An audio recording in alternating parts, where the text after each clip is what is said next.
Bert! Get him! Yeah! Ron Babe was right.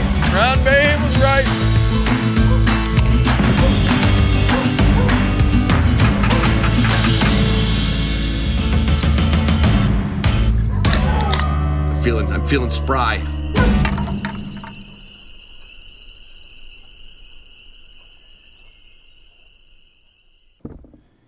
Hey everybody, you know who it is and you know what show it is because you hit play. So I don't have to tell you that. And quite honestly, I probably don't have to tell you that Onyx Hunt is the title sponsor of this show. I probably don't have to tell you that because you've been listening to this show for a while and you already know that. Just like you know that Gunner Kennels makes a kennel that is unsurpassed in the industry for a transport portable kennel. Besides that, their food bowls, their bumpers, their food crates, everything. I probably don't have to tell you that W Supply is run by a bunch of dog people who know dogs, who know products, where you can go to get your stuff, and you know they got the best service anywhere on the planet. And in that case you need it quick, you call W Supply. I probably don't need to tell you that Garmin's the number one piece of jewelry around my dog's necks and most everybody's necks that I see out in the field. There's others, but they're not Garmin. I probably don't need to tell you that Canine Athlete takes care of my dogs and Wilderness Athlete takes care of me with their Hydrate and Recover, their Energy and Focus, their new dog, their Canine Pro. Probably don't need to tell you that. Or do I need to tell you that your first order could be 25% off with Canine Athlete if you use the promo code Canine Athlete? Probably didn't need to tell you that. Probably don't need to tell you that Mossberg's been around for 105 years. They have more styles, lengths, models, types. What other adjective could I use? I probably don't have to tell you that Mossberg's got that many guns in their lineup. I probably don't have to tell you after all this time that Boss Shot Shells is the only copper-plated bismuth. I mean, yeah, they have Steel Reserve and they have the big-time titanium. They have their legacy. Their legacy is what got me hooked on Boss Shot Shells. I probably didn't have to tell you that. I know I don't have to tell you that Purina Pro Plan's been feeding my dogs for 35 years. I know I don't have to tell you that, but I'm telling you anyway. And I suspect they feed most of yours out there in this world. I know I don't have to tell you that Walton's catalog is like Christmas when you get it. And that anything you need for your kitchen, in your kitchen, on your kitchen, around your kitchen can be found at Walton's. With a promo code of HTP10 for all you regular old listeners. And I'm sure at this point, I don't need to tell you that Marshwear makes lifestyle clothing, hunting clothing that has got that low country, North Carolina, you know what it looks like. And Marshwear has a promo code for all. Now, think about this for Christmas coming up. HDP 15 will get you 15% off your Marshwear. So check that out. You want to impress your significant other for Christmas. Did I tell you that the Walton's promo code was HTP10? I did tell you that, didn't I? And I probably don't have to tell you that Arxis USA boots are 100% the most popular rubber, and I mean rubber. We're not talking about vinyl. We're not talking about stuff that cracks when the sun hits it and your feet feel like they're sweating. No, I probably didn't have to tell you anything about Arxis USA because you've already gone to the website. You're trying to figure out your next pair. I know for a fact I don't have to tell you what's on the back of my Dodge pickup. Boy, Dodge just got a freebie there, didn't they? I know I don't have to tell you that four-wheel camper Model M has changed my hunting, my traveling. It's just the way I've got it set up. It is, well, if you're a traveling wing shooter, I don't have to probably tell you that the four-wheel camper Model M is for you. I probably don't have to tell you that I'm going to be emceeing the film festival in Kansas City this year. Probably don't have to tell you that, so you already knew that. You know what I do have to tell you, though? I'm on my second pint of Bodega Mexican Lager that I am supplied by for this recording studio from Watermark Brewery in Stevensville, Michigan. See, that I did have to tell you about because that's kind of a new thing. So if you haven't listened in a while, and I went down that list of Onyx, Gunner, W, Cartman, blah, blah, blah, blah, all the way down, I said I probably didn't need to. I did need to tell you about Watermark Brewery in Stevensville, Michigan. If you're heading up, down, south, anywhere along the lake shore, southeast Michigan, I'm sorry. I'm not going to redo this. Southwest Michigan, right on I-94. You get off to John Beer's exit. John Beer's, what a great name for a brewery to be. You get off to John Beer's exit and you go right to Watermark Brewery. So I did have to tell you that. And I also know that I didn't have to tell you that Patreon patrons are my oldest, longest, biggest, bestest, hugest, colossalest sponsor that this podcast has ever or will ever have. And if you don't know what I'm talking about, it's because this is the first time you found the Hunting Dog Podcast. But patrons, you go to Patreon, Patreon /Hunting Dog Podcast, and for a few dollars a month you can be a part of the club. For a few more dollars a month you could be part of the big club. But that's all, just 2 levels. I give some extra content. But you know what I give to everybody? I give them a Zoom room once a month. We can ask questions. I've had guests come on, trainers, vets. There's going to be more of that coming up in the new year. I love doing the Zoom rooms with my patrons. But sometimes all we do is, blabber. Because it's like a bunch of friends at the back of a tailgate after a great hunt. Which is a great reason to come become a patron and come to the Zoom room. But we're going to make the Zoom rooms a touch more educational. Yeah, just because it's fun to have a guest on. I don't have to yammer all the time, and I can squirt over to my kegerator and take a glass of Bodega, and you're going to see how that goes on. I think it's December 19th is our next one. Whew, I would join up before that just so you can come on, because this will be the first time that I have had a beer supplier. And, man, I'm telling you what, I can put down a pint of beer when it's in the draft beer glass. It's going to be fun. I know I probably didn't have to tell you all this, but I also didn't have to tell you that I found a way to get this intro down to 7 minutes? That ain't bad. I hope you enjoy this podcast. I enjoy doing this podcast. And remember, our 10-year anniversary is January 5th. January 6th, I will be into my 11th year of doing this nonsense that I love so much. Talking to you, talking to professionals, talking to Habitat. I just talked with a cabinet-appointed secretary of South Dakota. Now, that episode's not this week, but it was like being at the Capitol. And I got an invite to go to the Capitol. You're going to enjoy that one. Anyway, you enjoy all of them. And if you don't enjoy me, anyway, I love you girls. I love you guys. I love you girls more. But I decided to add in that I love you patrons a smidge more than anybody else. And what else? No, I'll go into that next week. It's too soon now. We're talking end of January. I don't need to give you that news. See ya. Bye. There. Now I heard it. You heard it. I heard it. I'm on a Zoom call with my favorite brothers. They're not my brothers, but they are brothers, Alberto and Adrian Malvarez, and they've been on the podcast a couple times. A journey that not a lot of people have had, or at least exactly like your journey. Your journey's been a little different.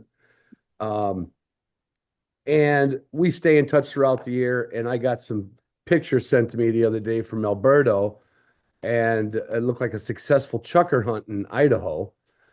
Yep. And I was like, I don't know how you two guys go. When I was your age, I didn't go one state out of state, like one state, like, ooh, big deal. I went to Wisconsin, right? You guys just kick it. But are you doing this because of your YouTube channel? Are you doing it because you want to be known? Or are you doing it just because you can't believe you can do it all? Maybe a combination, I would say. I think the portion of it is because of the YouTube channel, but I think we'll probably be doing it anyways. I think the fact that we have the YouTube channel running probably gives us some type of goals to hit, and try to go to some places we've never been to or go out west. But I think we would do it anyways. Like I would do the same trip without a GoPro on or anything like that. It would probably be as probably more fun if anything. And Yeah. sometimes I forget to record things because of the same thing. I'm like, I'm trying to just hunt and I forget that I'm supposed to record things. So I think I would do it either way. All right, Um, well, that's good. Adrian, how Yeah. about you? What do you, how do you, are you just there because your big brother's there, or do you love this stuff? No, let me tell you, I love this stuff. And I mean, my brother introduced me when I was little. We used to, hunt doves with single pellet guns. But ever since he introduced me back in, I don't know, it's been 3 or 4 years now to the actual shotgun shooting with and pheasants and all that. I've loved it. And the reason why we do it, you know, there's a couple of reasons. One is for doing it with your brother, doing it with people, doing it with friends, like hunting with people. I'm a very social person in that way. I Yeah. like upland hunting way more than I like, deer hunting and all of that, just because you could share that experience with, people, right? Yeah. But we go that far because of the challenge, like it's not something that everybody does, especially how far it is. And then on top of that, when you get there, right? I mean, everybody tells us hunting chuckers is just it's hard, it's not for the weak. Right. And we kind of feed off of that, and Yeah. that's one of the reasons why we go out there that far, and then it's just like a new experience every time, like we're talking already about the next hunt and what we're gonna do. We're gonna do quail hunting, something different, so it keeps us in our toes. And then obviously the YouTube channel as well. We want to put out content that's unique, content that's enjoyable for everybody. So and then also we feed off of each other. You know what I mean? Like I don't Yeah. know that I would do it by myself. Yeah. Doing it with my brother, that kind of helps to just make it even better. Like we divide the drives. Every 6 hours I drive, every 6 hours he drives. So it's the whole thing. Yeah. I could think of like many more reasons why, but I think those are some of the top ones. Well, I've always said I love what I do because it forced, like, I don't have a brother. I had two sisters. Obviously they never hunted, not obviously, but they never hunted with me. And but my buddies I grew up with, I kind of feel like they're my brothers. We yeah. grew up together, and one of them still hunts with me to this day since we were 5 years old. Now we didn't hunt when we were five, but we've been palling around that long. So I'm going to lean toward it's the brotherhood of it. It's like if you guys would have started playing really good pool tournaments or dart tournaments, you guys probably would have traveled around going to different dart, because it is traveling with your friends or friend or best friend is not like any other travel. It doesn't matter if you're married or you got a big family or no family. When you're with someone that you know that intimately, it's almost like it's like you cloned yourself a little bit. But Yeah. I'm gonna get right to the heart of the first one. I just got done watching your main hunt, your 2024 grouse and woodcock hunt. Alberto, I mean, I want to know, did Adrian load up some blank ammo for you and you didn't know it? Okay. I mean, I think seriously, he did. I Oh yeah. I'm telling you, I was watching it going like, I thought, like, I've seen you shoot birds on camera before. I knew you had a little more experience, obviously, than Adrian did, but Adrian's been, swinging on birds for a while too now. You sucked. I did. But you said it, and you said it even in the closing of the episode. I would have expounded on it a little bit more, saying like something like I couldn't have hit a house if I was standing inside of it. Yes. I don't know. I think it probably got into my head, but Yeah. I don't know what happened. I mean, I've hunted grouse before. I mean, I've shot my limit of grouse a couple of times Yeah. last time in a day. I mean, when I was in Maine, maybe 2022, I shot a limit of grouse. When I was in New Hampshire, 2021, I shot a limit of grouse in a day. I don't know what's up with the grass and myself this year, but I have birds that were in the wide open. I mean, you saw that. There's not a Yeah. single twig in the middle. There's not, it's like it didn't go behind a tree or anything like that. I think I just blank missed. I feel like I was probably behind in all of them. Like I forgot how fast they fly or something. I don't know. I sucked. Well, how does Adrian explain his marksmanship that day then? What did he take all your mojo from you? Let me tell you something, Ron. That was the best trip I've had with my brother because I shot better than him. And as brothers, like I'm competitive, he's competitive, but he's always better at shooting just by not a giant margin, but just a small margin. But like this hunting trip, like in Maine, he just like made me look so good, and I loved it. I was the one editing the video. I try to put every single one of his misses in there. Sounds like you That had a heck of a day up there. I had not really gotten a grouse report from up north, and you sound like you got into some flight birds on the woodcock and good grouse numbers, huh? We did. We had probably 50 plus flushes in 3 days that were up there on grouse and about 30 plus flushes in 3 days of woodcock. So I mean that's pretty good numbers. I Yeah, think we got a total of like 8 grouse and 7 woodcock we killed in those 3 days. Um, gotcha.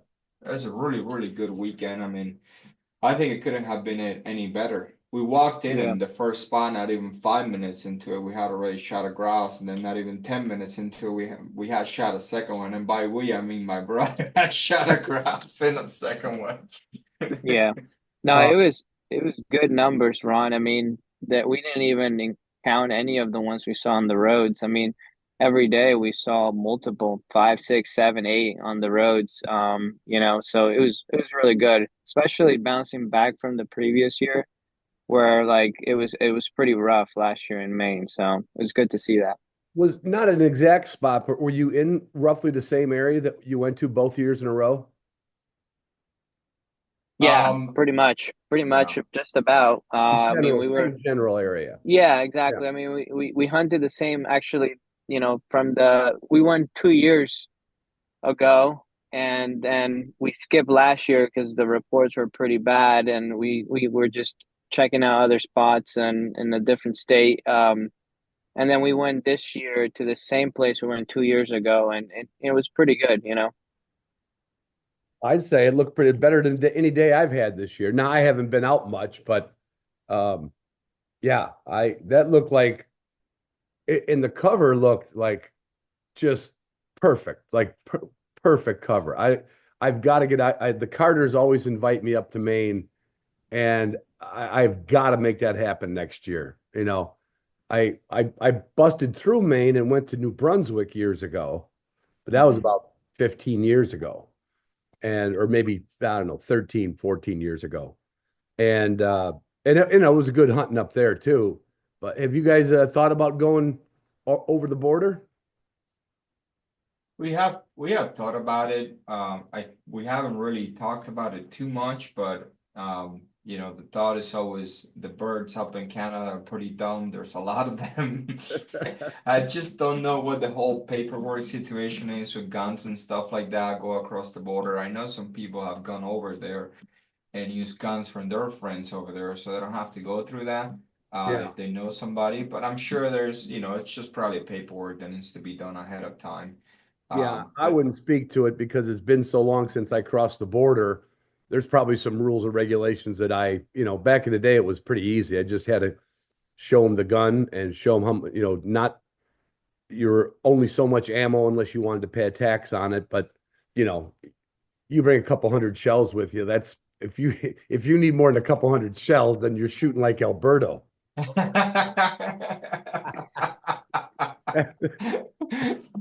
It's perfect. Good time So, to rub it in. well, yeah, the whole episode. I haven't figured out what the title of this one will be, but it's going to be like uh, 1, 2, 3 strikes you're out at the old grouse camp or something like that. Um, Worst grouse shooting ever. yeah, yeah. You might have titled that YouTube a little different. Maybe you'd get more viewers. You never know. Yeah, Yeah, yeah, no, I should probably. have done that, honestly. I so Oh I my I gosh. were remiss. I haven't stayed up with the channel. I watch my fair share of YouTube, but I'm always looking at everything. And I wanted to tell both you guys, I'm not saying uh I'm not saying it's Emmy Award winning or Academy Award winning, right? But for using head cams, you guys are doing more, you're doing a little more creative stuff with like there's a lot less of just the head camera. You're editing more. You're editing more, you're doing voiceover more. And we have I'll be emceeing the Hunting Dog Film Festival in Kansas City this year. So you might want to think about like making a reel for that. Making, I don't know what the time limit is on for the amateur, but you guys have got a lot of footage. You might want to, kind of sell that whole brotherhood thing and put a video together for that. Just just So, just putting a hair, just putting a little thought. yeah, is that like a submission you do or something? It's featured? Yeah, yeah. Okay. A couple from Alaska that I met up there. I went up to go judge a test, and then I was hunting ducks with another guy, and I ran into all these people. They stayed in touch with me, and it's husband and wife, and they wanted to put something together like this for the last 3 years, and they finally just said, "Okay, we're doing it," and it's going to be in Kansas City at a theater, and it's going to be during the time that Pheasant Fest is there. So obviously you want to get, a couple hundred people to come, but they're gonna take submissions up to, I don't know, a certain date, and then the submissions will be watched. And who knows? Who knows? I mean, you guys Yeah. have got a lot of footage. Yeah, no, that's good. Thanks for letting us know. We're gonna try to check that out. And I'm not one of the judges, so it's not Oh man, I thought we there's, had a foot in the door already. there's there's no political nepotism here from me. But Yeah. yeah, I was thinking that when I watched, I could just see the difference in, again, it's editing because you got the GoPro running a lot of the time, Yeah. but Yeah.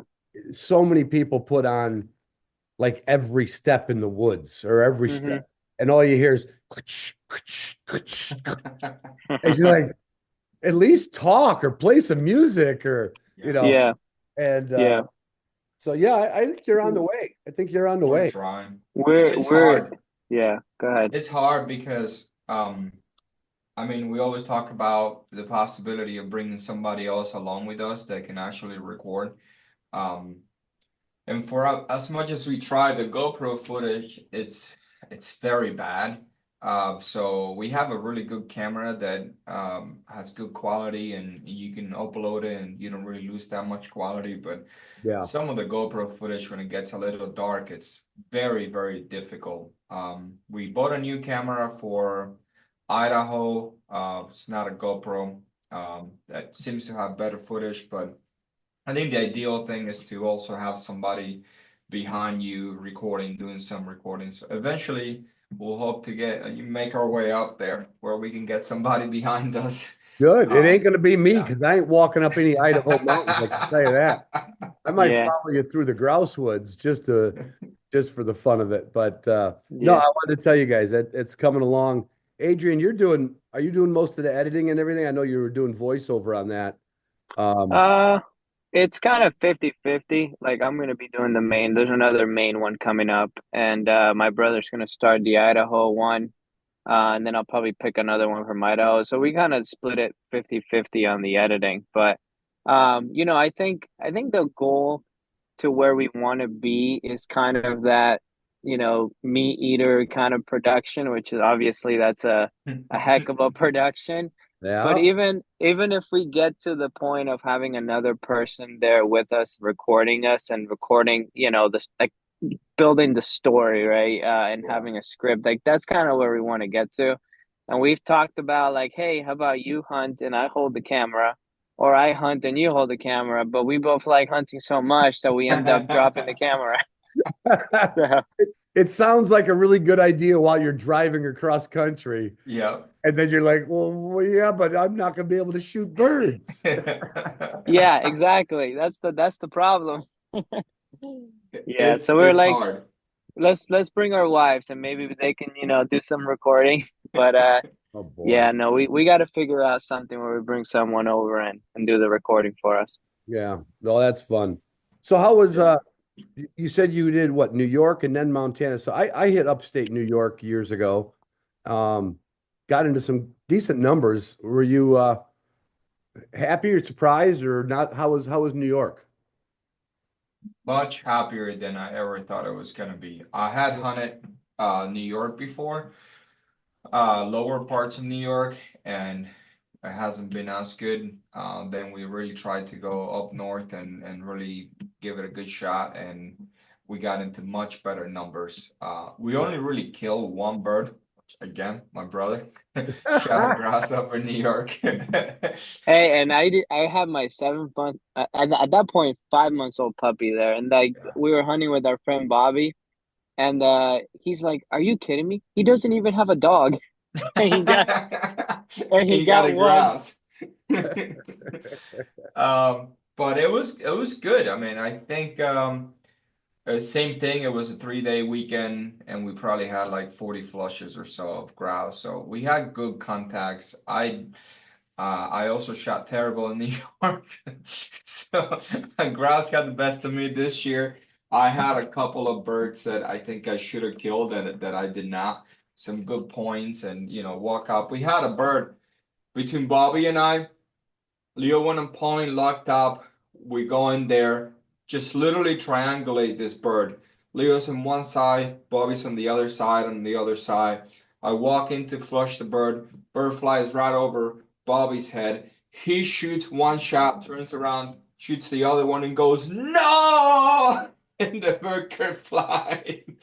It was a really, really funny day. I did nothing but laugh. But the grouse worked out to be really, really good numbers in New York. Yeah. Nice, nice. Yeah, I only spent well, I spent I think 4 days, 3.5 days, but yeah, we got enough birds to keep you, it didn't feel like a walk in the woods. It felt like if you can get a flush every once in a while, it kind of keeps you going. Yeah. Um, and then Montana, I heard I did not hunt Montana. I hunted North Dakota is normal for me, but I know people that were dragging up or passing by and changing their plans as they were hearing about North Dakota birds and swarming Montana. What did you find in Montana? A lot of people. Well, all my intel was correct. Yeah. We the first couple days that we hunted Montana, we ran into a lot of people. Like it was also the opener, Mhm. which we would expect to see more people. We went Yeah. last year, like 3 weeks into the season. But this year we went right for the opener. There was a lot of people. You see trucks going down the road everywhere, and every Yeah. piece of cover that you think is far enough for other people are not going to get, that there's people going around it because everybody's thinking the same thing, I guess. Um, but we found a lot of people the first few days. It was difficult on sharp tails the first couple of days. We were not finding many sharp tails, and I think about 3 days into it, we decided to pack it up because we were camping out of the truck. We had a roof rack tent, and we were camping out of the truck. We said, let's get out of here, go try a completely different area. Did that, and it was the best thing ever because the next day we shot a limit of sharp tails. The next after that we shot another limit of sharp tails, and things got a lot better. So it was worth to pack it up and just move to a different area of the state. Yeah, and an interesting thing, Ron, was actually they changed the rule in Montana this year where you can't like non-residents can't train on the birds prior to September 1st, the opener. So when we were talking to the locals, they were, wondering where everybody were because usually they would see a lot of people coming in a week before, 2 weeks before opener. Yeah. But this year, like people started showing up like right at opener, which is Yeah. pretty interesting. So you think the bird numbers were just you got to another area where people didn't go to more than likely? I mean, so the areas we hunted, even the opener, there was not somebody right next to us. There were other people around the area that we ran into. Yeah. But it was just that entire area. Everywhere we went, we put on miles and miles and miles, found like one or two birds, Yeah. stuff that looked good. They should have had birds in them. Was just not producing sharp tails. We saw some hunts, but we were primarily targeting sharp tails. And we moved out of there, and I think that whole area was just, we talked to some of the locals, like I don't think we got bird numbers here this year. Then we decided to pack it up and just go to a whole new total, like we're probably moving 4 hours or 3 hours from there. Yeah. And then tried that, and that was a lot better. Now, did you guys piggyback Montana to Idaho, or did you double back across this country again? We're not that smart, Ron. We're not that smart. Hey. We went right back to New Jersey and then headed back to Idaho a month later. Oh God. Boy. Well, anyway, I'll save my comments for that. But I imagine some of that's work related, family related too. Yes. Yes, Yeah. yeah. It's tough to be, 3 weeks out, Yeah. Yeah. So have you gotten fired from your job, you guys, for all this hunting, or are you just managing to? We haven't had the talk yet. At least nobody has said anything about it. I told my coworkers, listen, I don't take a day off until September 1st, and after that it's hunting season, so I'm not here around that time. So you grind it out the rest of the year. You don't take any other. Yeah. Yeah, I mean, I go on vacation with my wife once. We went to Puerto Rico for a little bit, but that was it after that. It was hunting season after in September, and just, took 2 weeks off to go to Montana. Then we took a couple weekends after that to go to New York and then Idaho, Maine, So I'm already a little bit known as the Friday guy, meaning I'm not at work on Fridays. They call them 4 days. Hey, 4 days. That's right. Now, neither one of you get to work from home, do you? Don't you both work on site? I used to. My brother does now 100%. I kind of switch path in the same company, and now I'm actually working from home. Oh, okay. I moved out of the area where I was living at. I'm actually in PA now. I knew you were talking about that, so you moved. Yeah, Okay. I did. Yeah, got to purchase a first house. Something they call, I don't know, the American dream or the headache. I'm not sure which one of the two, but we purchased our first house, which is cool. We got a baby coming in March. We did some hunting, and so with all of that, then I made some of these changes so that I could work from home, and I don't have to commute as much. I still do it like 3 times a week or so, but a couple of days out of the week I still work from home. Nice. Yeah. And I work in Brooklyn every day, so I commuted from New Jersey to Brooklyn. I work for a marine construction company, and we're rehabilitating a pier over there. So every day I go into Brooklyn and come out wondering, what am I doing? Oh, good Would God. I rather be in bird country? No wonder why I enjoy my job, though. I really do. Well, I mean, that helps for sure, but it's not surprising that you don't mind a 24-hour cross-country trek as opposed to a, 5-day-a-week trip into Brooklyn. Oh gosh. Oh yeah, that Garden State Parkway and I'm sorry, that Staten Island Expressway going through Staten Island every day. Oh, it's the worst thing ever. Wow. So what's the dog situation? I heard you say on the one I was watching. I heard you say pups, and I know you had a litter. When was give me the timeline. I won't remember all of it. We had the litter end of April. This And past then, April. yep, Okay. yeah. So they were like 7 month old now. Yeah. My brother kept one, and I kept one.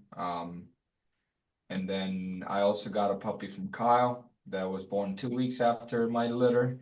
What? So I got two puppies myself. And Well, then my brother's got stop one. the bus at the bus stop here. Hold on a minute. Hold on a minute.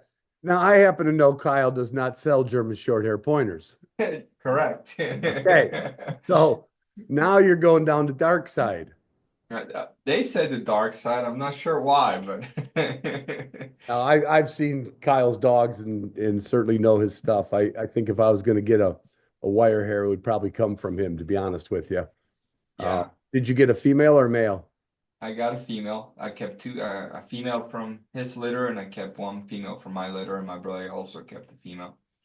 So you're kind of keeping your breeding stock options that way a little bit, huh?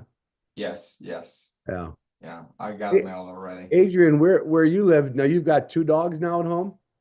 I have one, the puppy right now.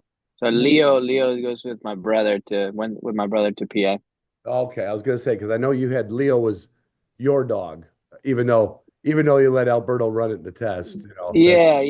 He's, when I got him, I wasn't in a situation yet. I had to kind of fully take care of him. So slowly but surely, it just became his.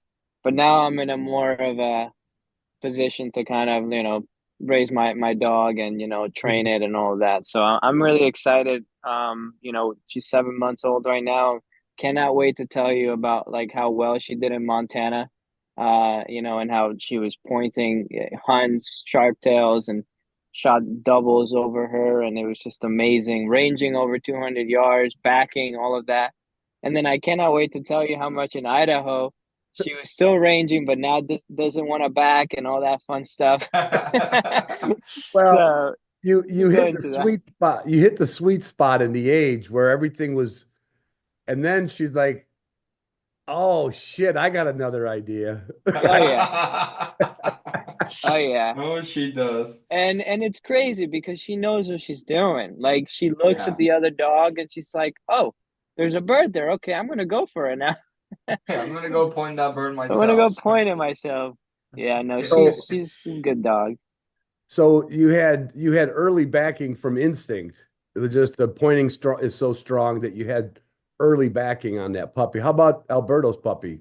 And that's got to be weird. You guys grew up together and you're competitive but friendly competitive. Like, you're both watching each other shoot, you're watching each other miss, you're watching each other's Hmm. dogs.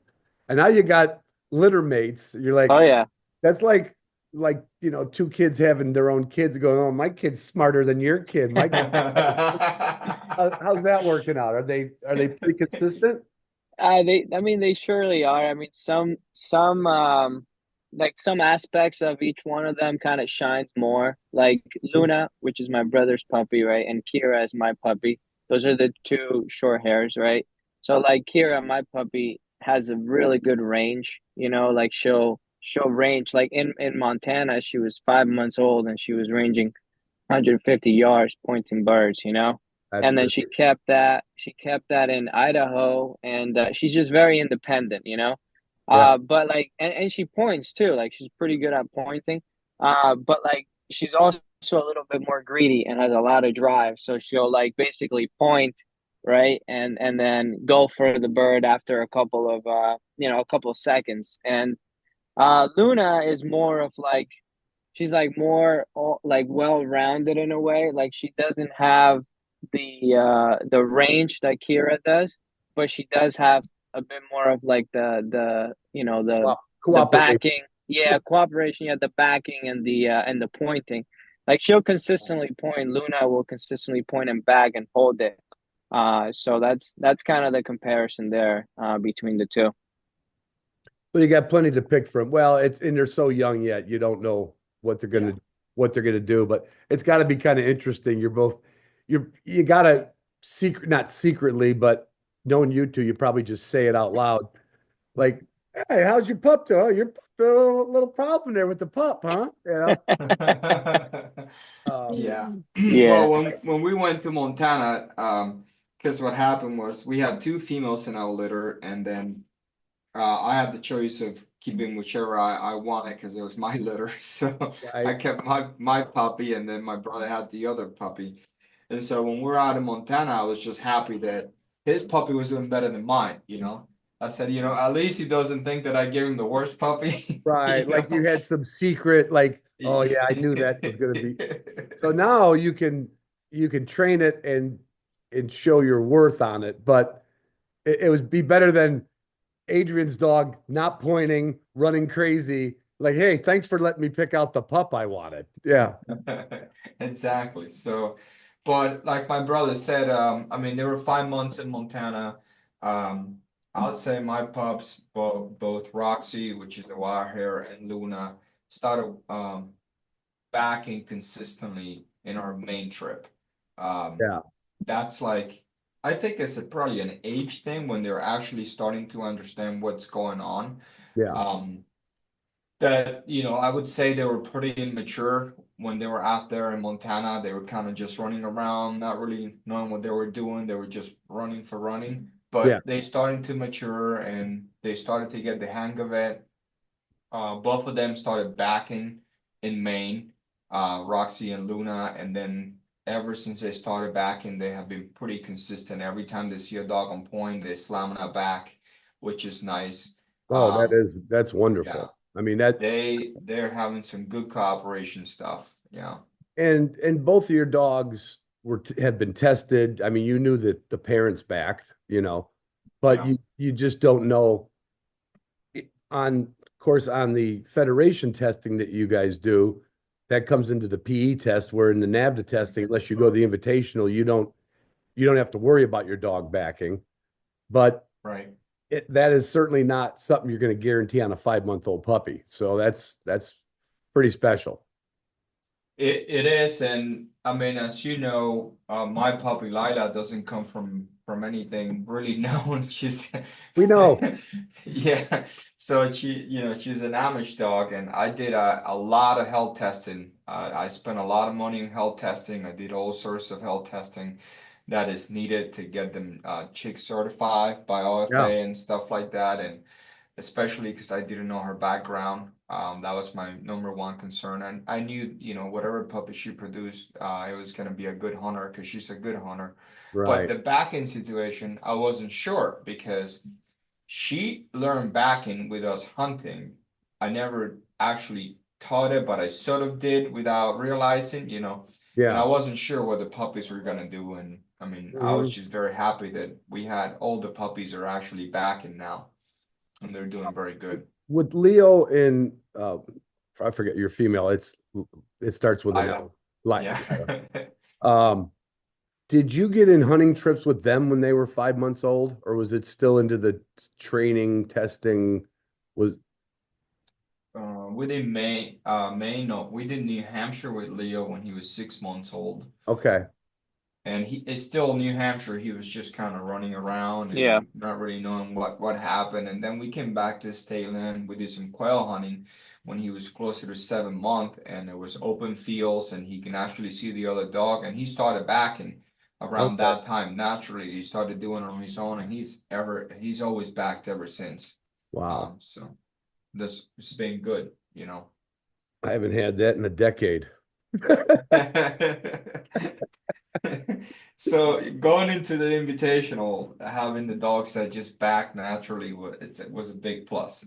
I don't want to spend too much time on the invitational because I mean, and that's one of the areas that my dog, when I got called up, I knew I was on the fence, and the judge that said, Ron, we want to get your dog into one more, and that's when he backed from about 100 yards. He stopped. I'm like, oh, thank God. And he turned around and he walked away. You know, but but with that, he was a natural back. Anytime I hunted him, he was a natural backer. Mhm, And I shoved that backing down his throat that summer.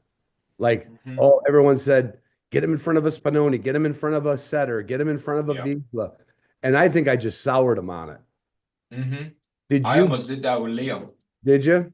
Oh yeah. I got really scared 2 weeks before the test. Kyle always preached it to us. Don't overrun braces, don't overrun braces. If your Yeah. dog is backing, don't overrun braces.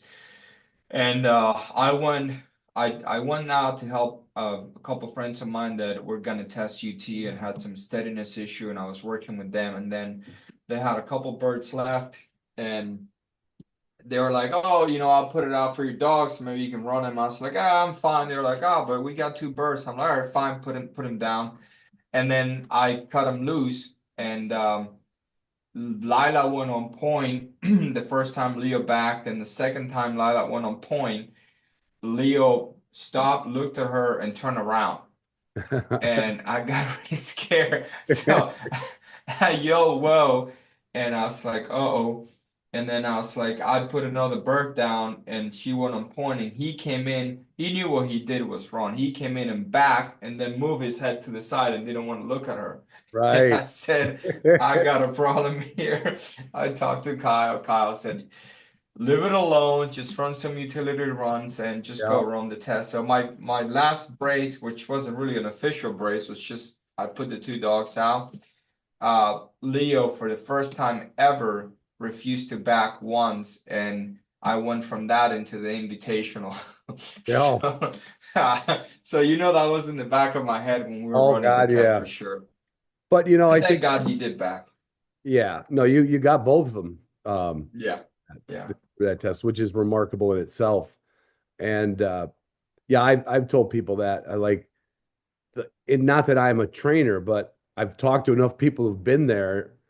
Like, don't, and Kyle's right, don't overdo it. Do the things you know that it's not a problem with. It's like I've seen people do that with the drag. Like, well, I want to Mhm. do it.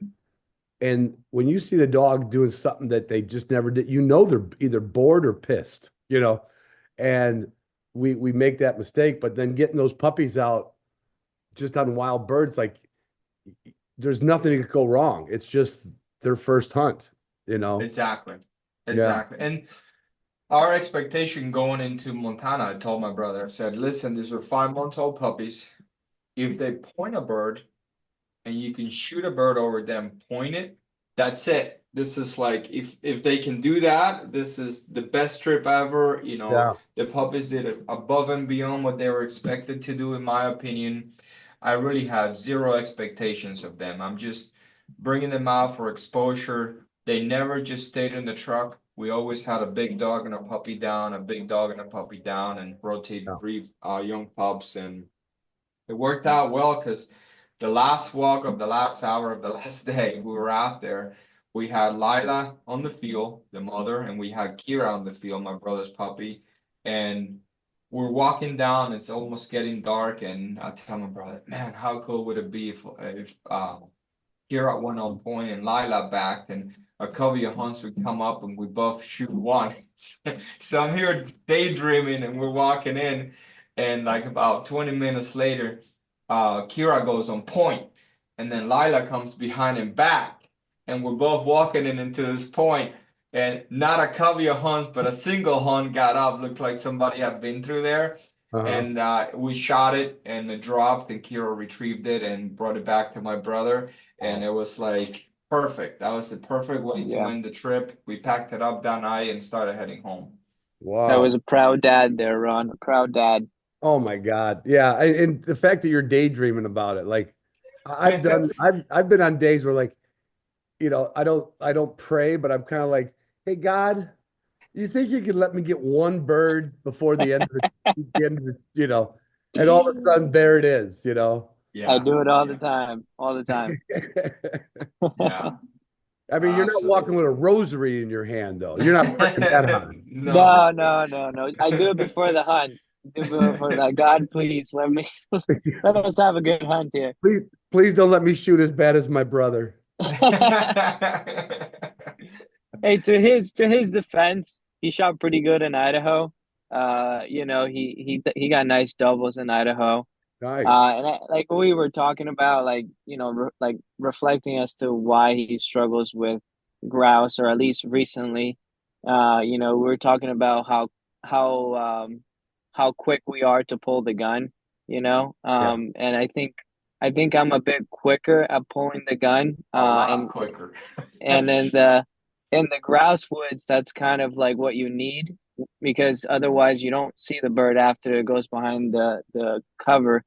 But in Idaho, you know, you have clear skies. So when he's got a little bit more time, he's really good at kind of dialing down and focusing on a bird and just hitting it, you know. Yeah. So Yeah. when he's got more time, he's a lot more effective. Well, I just did that podcast with Will Primos and oh, what's his name? Anthony Matarese. And he was talking about, Will says, when you watch, now Anthony's a duck hunter, but that's kind of it's not really a jump shooter. You've always got to think, right? But he says when he watches him shoot ducks, it's like watching slow motion.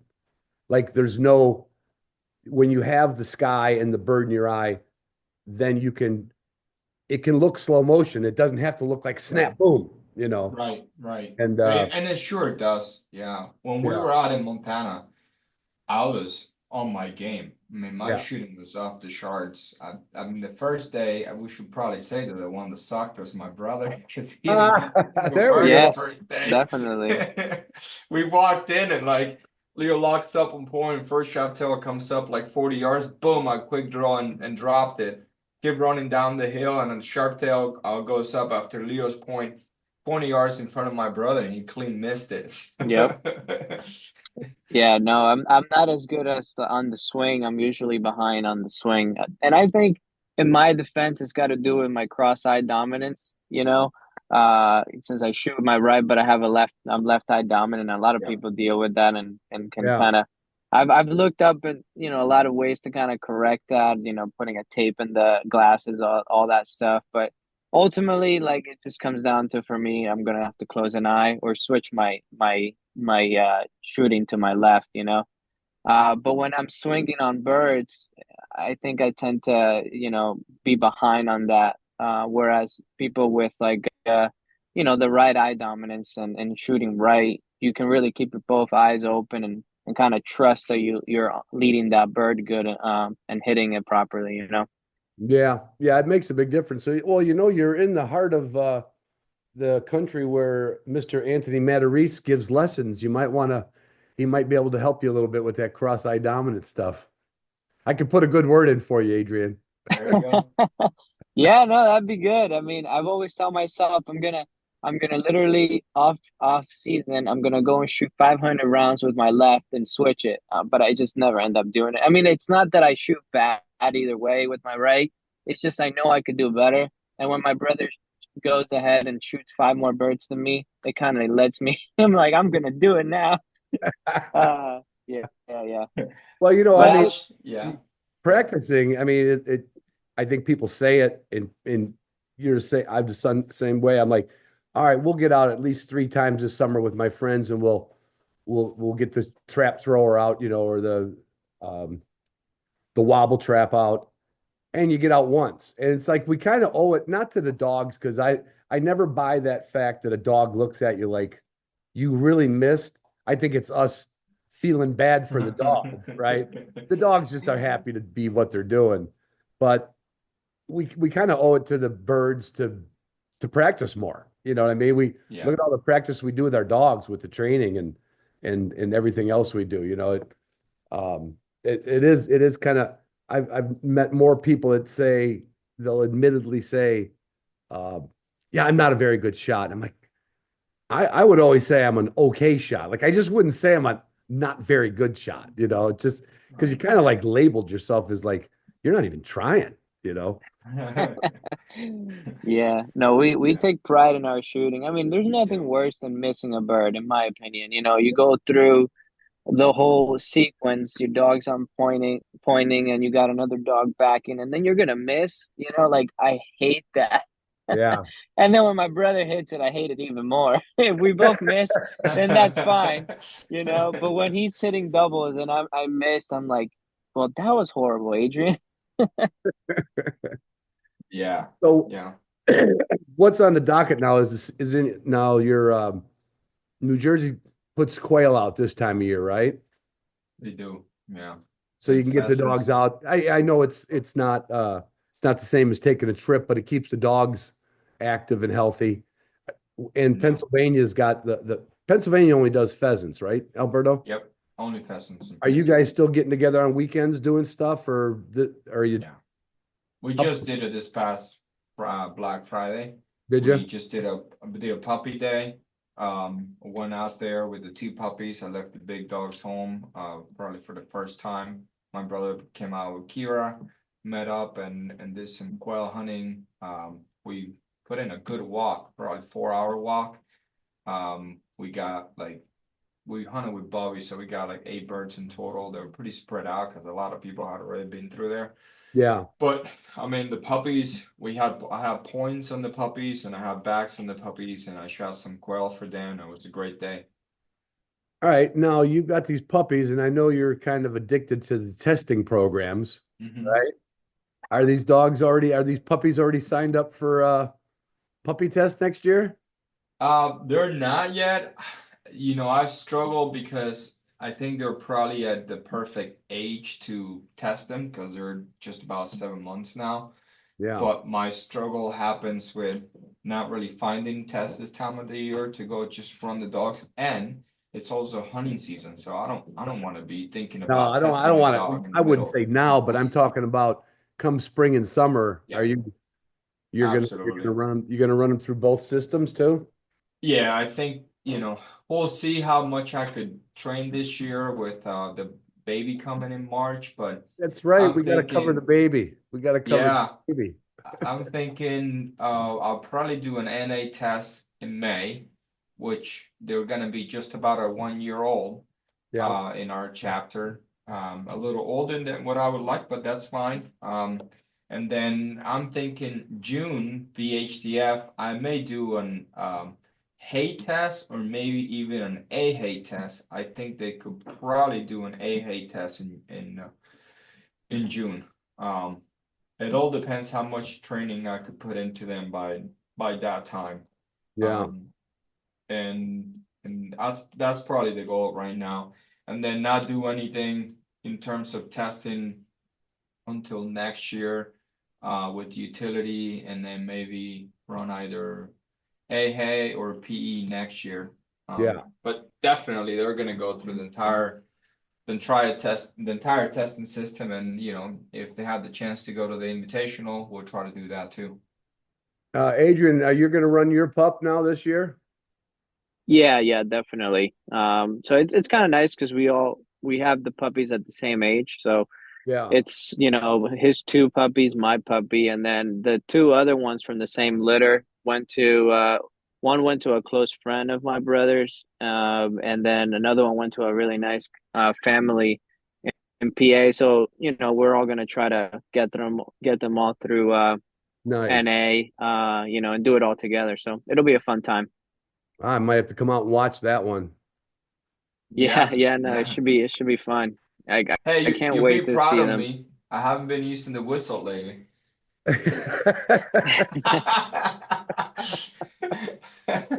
I was thinking about you the other day. I'm like, hey, I haven't really been using the whistle with this puppies. I think Ron's gonna be happy whenever he's judging me in the next test. Oh, that's right. Ron doesn't like the whistles, right? He said I You used know, it too much. it gets a little annoying, I mean, it's fine for a marching band.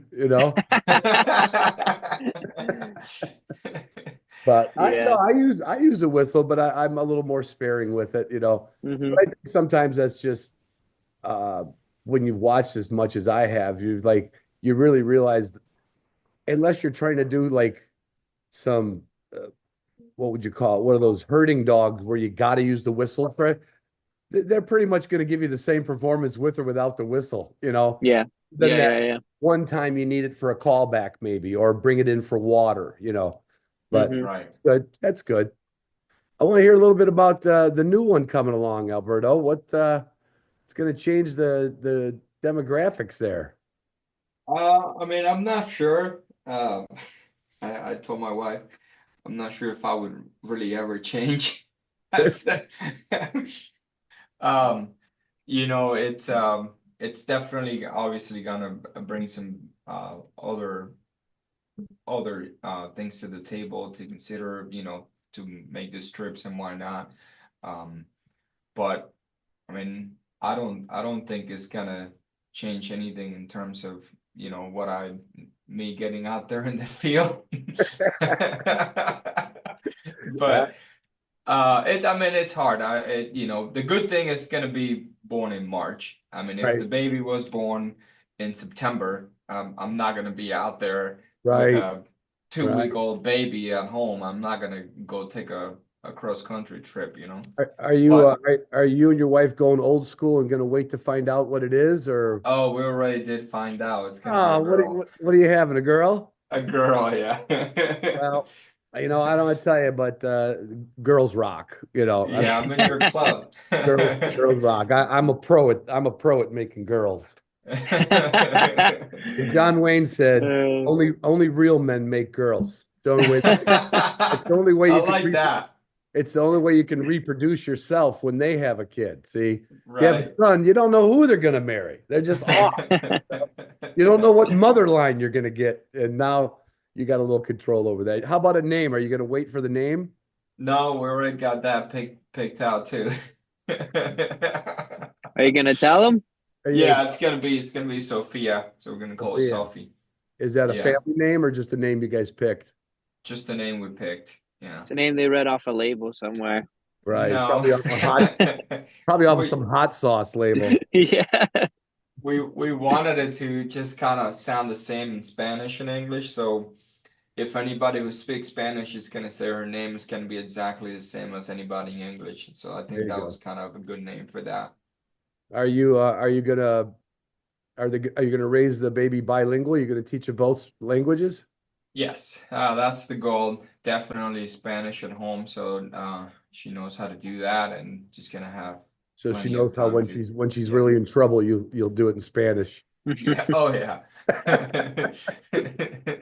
She'll know right away she's in trouble. And then her friends will say, "Oh, we're in trouble," when she's about 10. She goes, "No, my dad's hollering at me in English right now. He's he's not that mad. You should hear him when he's mad at the dog." Yeah, for sure. So, but yeah, that's the goal. Spanish at home, and then otherwise they're just never gonna learn Spanish. Right, He right. Yeah, re I wish my dad would have taught me German. It would have been easy too when I was little. He was very, very fluent, read, wrote, everything. And I asked him later, I said, "How come you didn't teach me German?" He says, "Nobody taught their kids German when they came here." You know, Right? well, you could have. Yeah, I would have absorbed it when I was little. It would have been a lot easier. But that's pretty cool. No more puppies yet. Now you got a little cooling your No, jets, or do you have any breedings coming up? no, no more puppies. So I never really got Lila with the intent of breeding her. I put a lot of thought before I finally decided to breed her. Yeah, And then after having these puppies, I realized it was the best thing in the world. Um, you know, but we had halfway through the delivery, we had two pups out, three pups out, two pups still inside of her, and it had been about 3.5 to 4 hours between one puppy and then the next one. And so we opted to go for emergency and get a C-section. mm, Um, Finally, we made it just in time that the other two puppies made it. yeah, Little longer than that, they would have never made it. And when we went through that, the doctor asked me if we wanted to just spay her at the same time while they were doing the C-section, and I said, yeah, go ahead. yeah. So I wasn't going to do that anymore because I mean my goal with her was never to breed her. At least we were going to have two girls, and we were going to continue the legacy. But so no more breeding there. But I do have Roxy and I do have Luna, and they were showing some potential. And I think they could be bred down the line. But I mean, I have four hunting dogs at home and one That's a one lot. beagle. Yeah, so the whole goal was we're gonna fill the truck with hunting dogs. You did So that. that every time we leave, we did that. Every time we leave somewhere, we're gonna have plenty of dog power. Yeah. Um, you know, to run dogs, and then we always have a set of fresh dogs on the ground, and then once we do that, we're gonna be good for quite a few years. Yeah, So I yeah, you won't think, have to, yeah, you really won't have to do anything. And like you said, that was never your aspiration. It was just like, well, okay. But yeah. I mean, she's a really good dog. Leo's a really good dog. I mean, how do you kind of walk away from that either at the same time?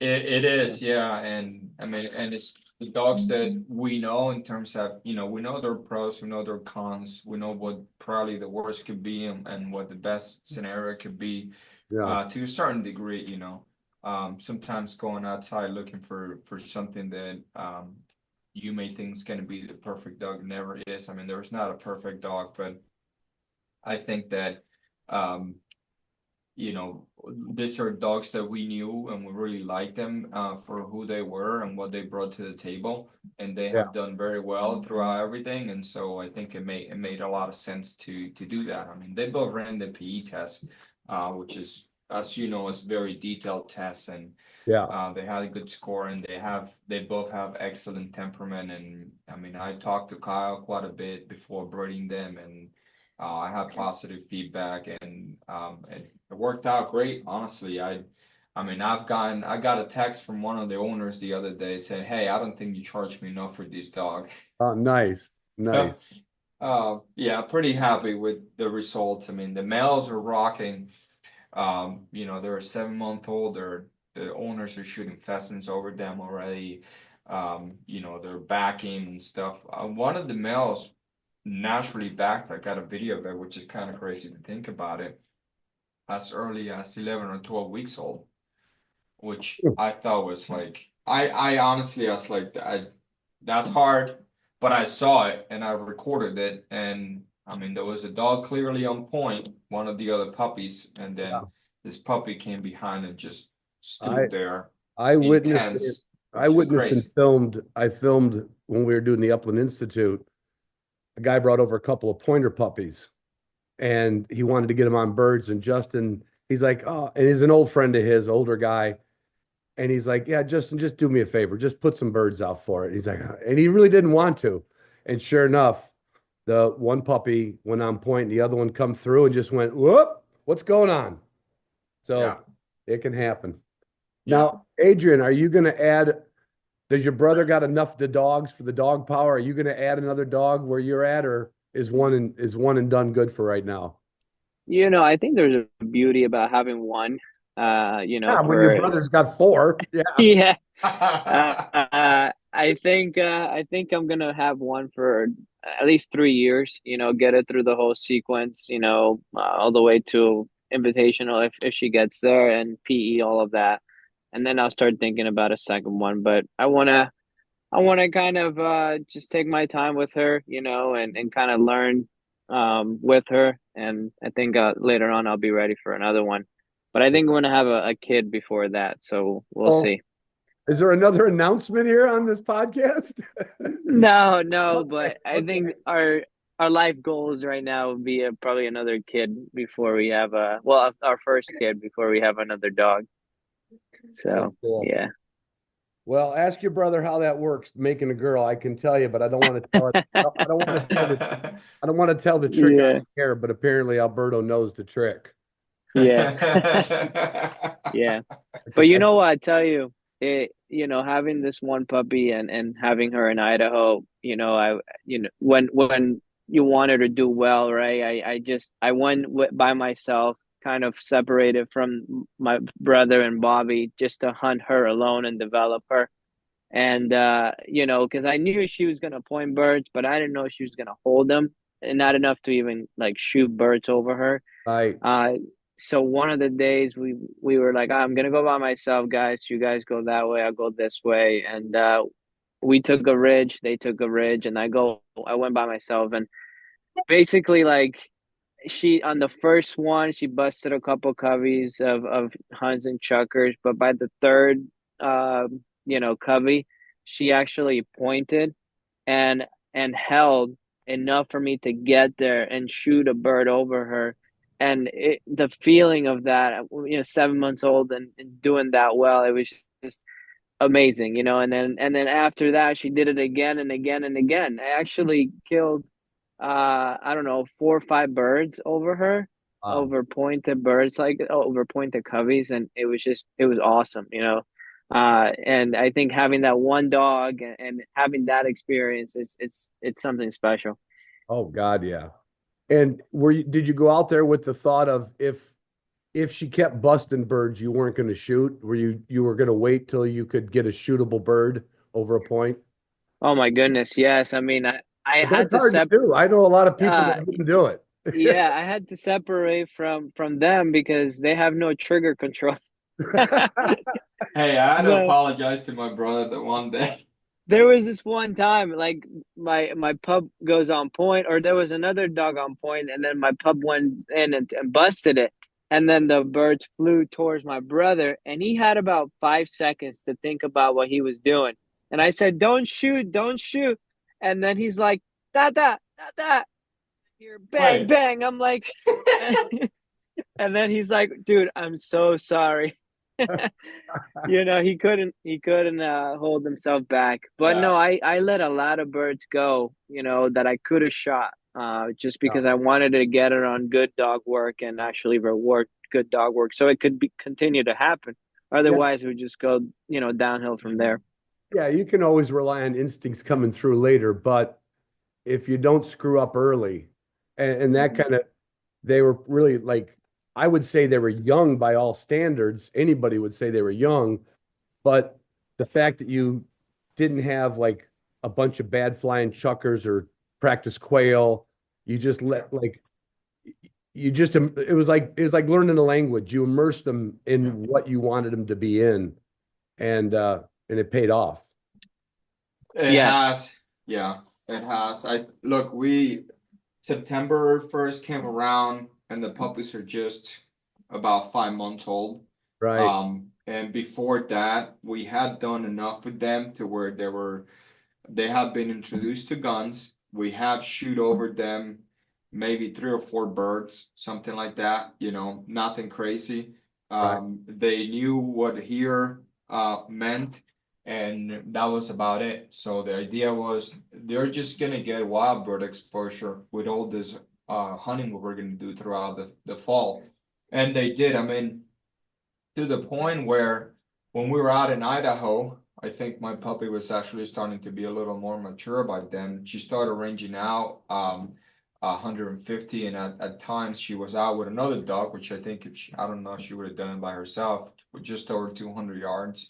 Um, but at some point, she went on point at 125 yards, and then the other dog was at 150.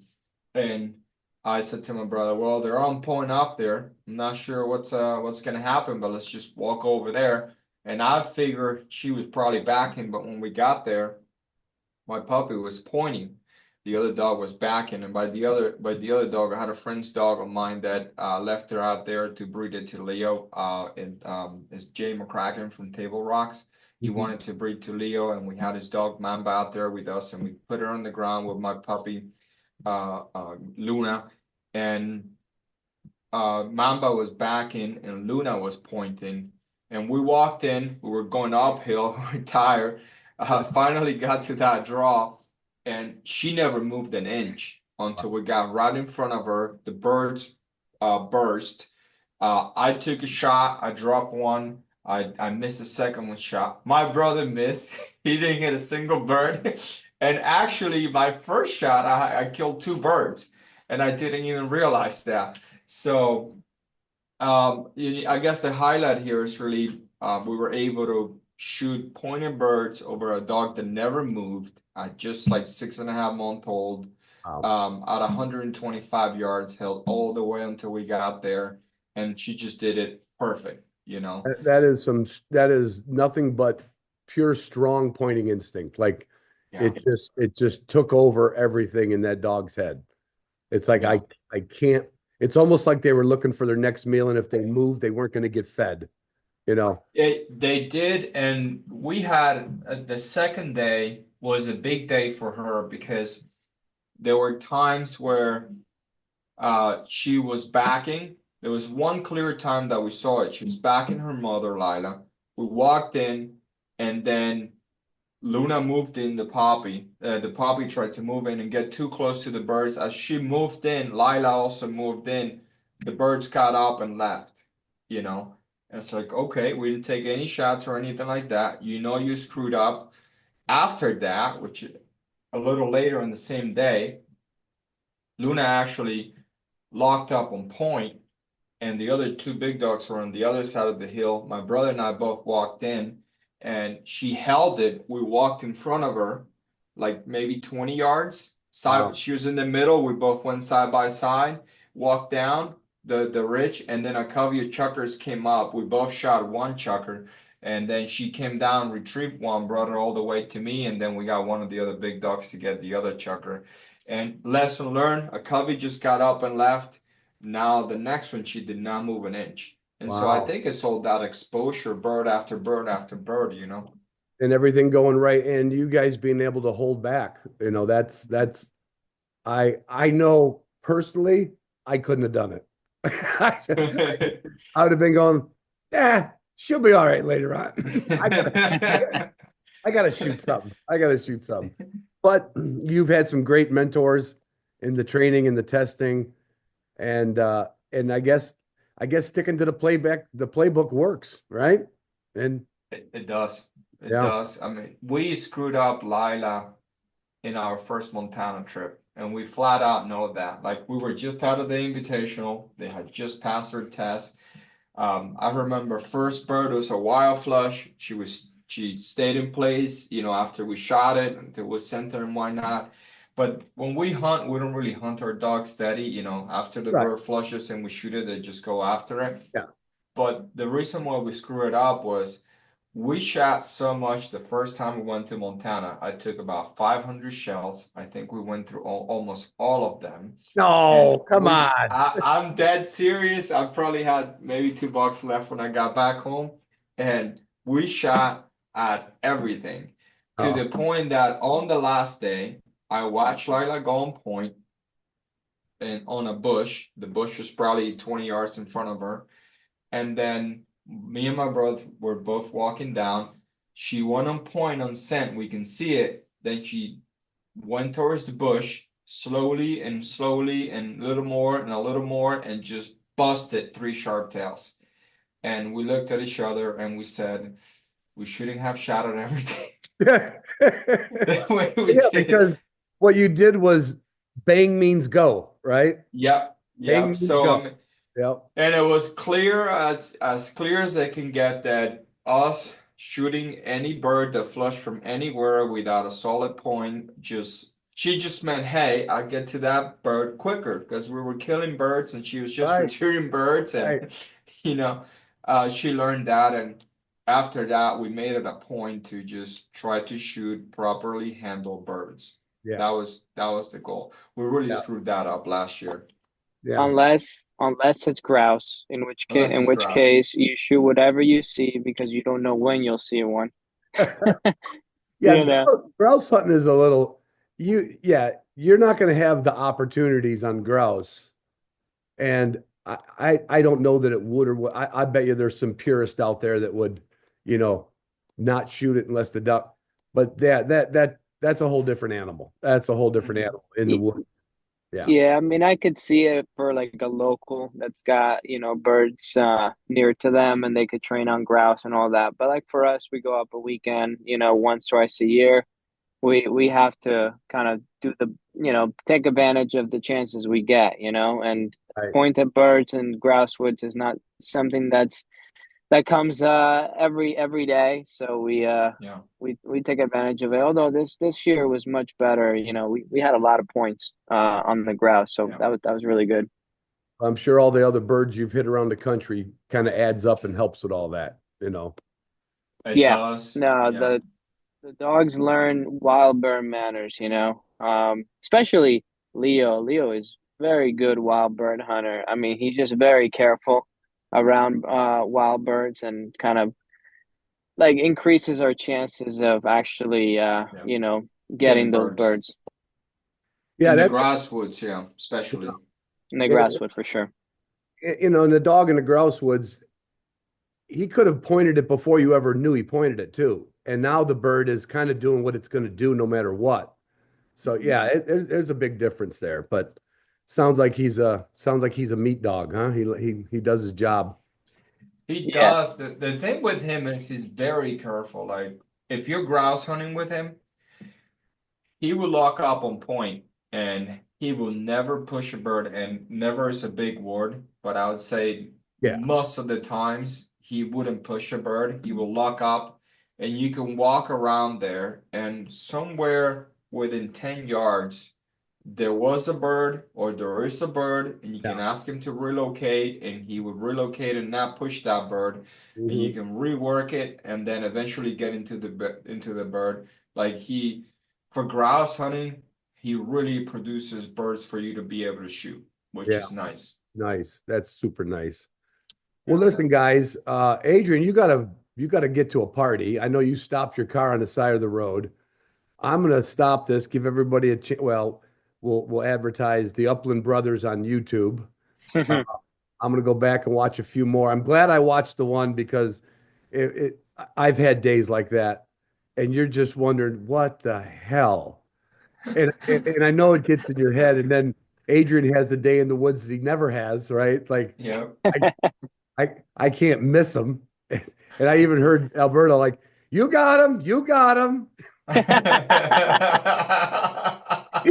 There's a little sour in his voice. A little. Just a little bit. But I encourage everybody to watch your stuff. And you guys are always going to be regulars coming back here. I'll be seeing you, I'm sure, out east this year for a federation test. And any chance you guys probably aren't going down to Pheasant Fest, are you by any chance? I was thinking about, but it's gonna be in March, right around the same time Oh, as the my baby. baby's expected to be Baby. born. Yeah, I wanted to go last year, and that was kind of when I looked into it, pretty much everything was full. So definitely it's gonna be a next year thing. All right. Well, I'll look forward to that. You guys take care. I'm going to hold you off for 1 minute. I'm going to give Adrian the secret on how you make girls instead of boys. I don't want to do that on the air.